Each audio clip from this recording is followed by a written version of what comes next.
ang nag-iisa, ang pinaguriang superhero ng mga senior citizens. Palakpakan po natin, Miss Mara Tamundong!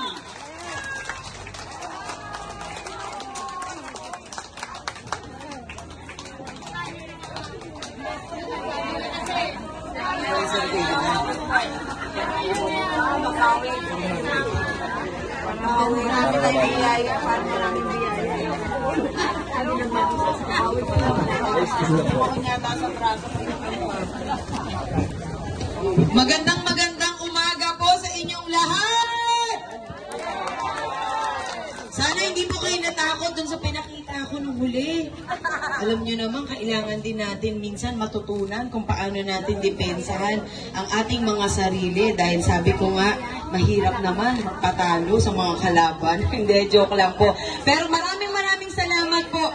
Dito po sa video ko, unang-una kaya ko po ipinakita yan para makita nyo po kung ano na po ang sitwasyon ng online registration para sa ating mga senior citizen. Yan naman po ay patuloy kong ginagawa since last year po. Actually, nag-umpisa po ako sa online registration sa 300,000 pa lang na mga senior. Pero ngayon, gusto ko po ibalita sa inyo na nasa 5 milyon na po ang mga nakarehistro ng mga senior citizen. Dahil po yan sa hindi naman imposible, tayo po ay nagkaisa, nagtulungan, nagbigay ng pagmamalasakit at pagmamahal. Kaya naman inabot na po ng 5 milyon. At maraming salamat po dahil itong online registration na programa po ng NCSC o National Commission of Senior Citizen ay para po sa mga senior citizen. Isipin po ninyo, ito po ay ibinigay sa inyo bilang ito po ang magiging tahanan ng ating mga senior citizen. Palakpakan naman po natin ang NCSC at syempre ang ating mahal na Pangulong Bongbong Marcos na nagbabana ng 43 billion pesos para sa mga senior citizen natin, para sa kanilang health insurance. Bawat senior citizen po ay entitled sa 5,000 pesos worth of health insurance na kung saan kayo po ay magkakaroon ng libreng laboratory, libreng check-up, physical and dental check-up, meron po kayong check-up sa mata, sa puso, x-ray at mga gamot. Kaya naman ito po ay hindi naging imposible dahil nagtulungan po at tinulungan po natin ang mahal na presidente para ito naman po ay maibaba natin sa bawat barangay.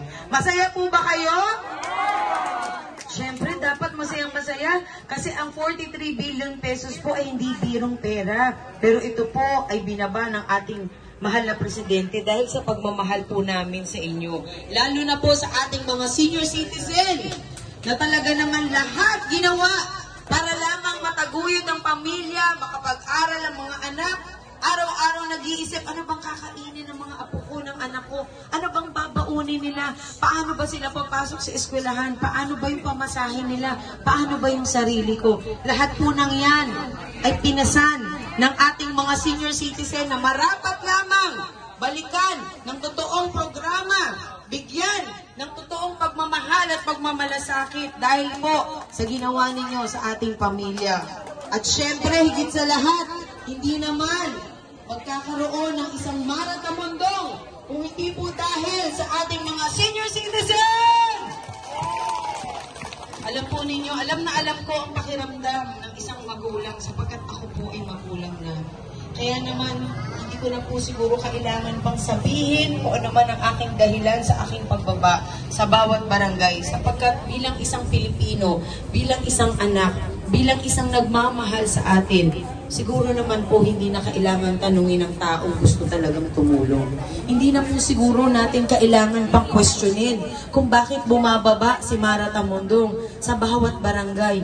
Hindi po ito para sa politika. Ito po ay para sa inyo, sa kabutihan ng lahat ng ating mga kababayan na dapat malaman po ninyo na kapag ang Panginoon ang gumawa ng paraan para tayo ay matulungan, bibigyan niya po tayo ng dahilan, bibigyan niya po tayo ng daan para tayo po ay matulungan. Kaya naman ako nagpapasalamat dahil nung panahon po ng pandemya, tumakbo po ako nung huling halalan. Ito po ang higit na nagbigay sa akin ng dahilan para makita ko po ang katotohanan sa ating sitwasyon. Makita ko po ang katotohanan na ang isang senior citizen ay nagtatrabaho pa sa kabila ng kanyang sakit, sa kabila ng kanyang kahirapan. Ito rin po ang nagbigay sa akin ng dahilan para ibigay ko po ang aking sarili. Ibigay ko ang aking puso dahil sabi ko nga, may mga magulang pa po ako at isa na rin po akong magulang. At syempre bilang isang magulang, alam po natin ang pakiramdam kung paano natin at gaano natin mamahalin ang ating mga anak para lamang sila ay mapabuti. Ganun din po ang gusto kong ipakita sa ating mga senior citizen na ang isang anak po na nagmamahal ng magulang ay gagawin ng lahat para makatulong. Kaya yan po ang ginagawa ko sa ngayon. Alam po ninyo, sinasabi nila, si Mara Tamundong, tatakbo lang yan sa politika. Kaya lang yan bumababa kasi nangangampanya yan. Gusto ko lamang sabihin sa inyo, 3 taon na po akong bumababa. 3 taon ko na po ipinaramdam sa ating mga kababayan na hindi po natin kailangan maging isang politiko. Hindi po natin kailangan hintayin na tayo ay makaupo. Kung hindi dapat sa lahat ng oras at panahon, kailangan tayo po ay tumulong sa ating kapwa. Nakita nyo naman, ang hirap ng sitwasyon po natin. Pero kapag may nakita tayong pag-asa, kailangan ibahagi po natin ito sa lahat. Para naman lahat po tayo magkaroon ng pag-asa sa buhay at makaramdam ng pagmamahal. Di po ba ang tunay na Pilipino ay nagmamahal? Nagmamalasakit? At higit sa lahat, ipaglalaban ang karapatan ng mga Pilipino dito sa ating lugar.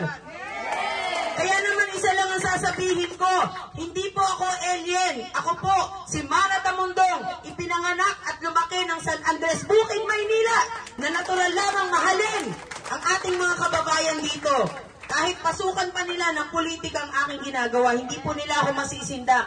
Dahil ang gusto ko pong mangyari, makita ang kaginhawaan sa ating mga senior citizen, sa ating mga barangay, na matagal na po tayong nagdusa. Umabot na po ako sa edad na 46 years old. Ni minsan, walang bumaba na politiko para tayo ay tulungan. Ni minsan, walang nagsakripisyo at inilabas ang kanilang pera para tayo ay bigyan. Pero sa pagkakataong ito, gusto kong makita nila na tayo bilang isang tao, gagawin natin ang lahat kung hindi nila tayo tutulungan, kundi tutulungan natin ang ating mga sarili. Pasensya na po kayo, hindi po ako galit ha. Siyempre, sa sobrang pagmamahal, kapag ikaw ay naaapi, babangon ka. Kapag ikaw ay nahihirapan, gagawin mo ang lahat. Kasi hindi tayo pwedeng maubos. Kailangan ng mga Pilipino ang siyang higit na makinabang sa kayamanan ng ating bayan. Kaya dahil po dyan, ako po ay aawit ng pagmamahal para sa mga magulang. At syempre, ito rin po ang pagmamahal ng magulang para sa kanyang anak.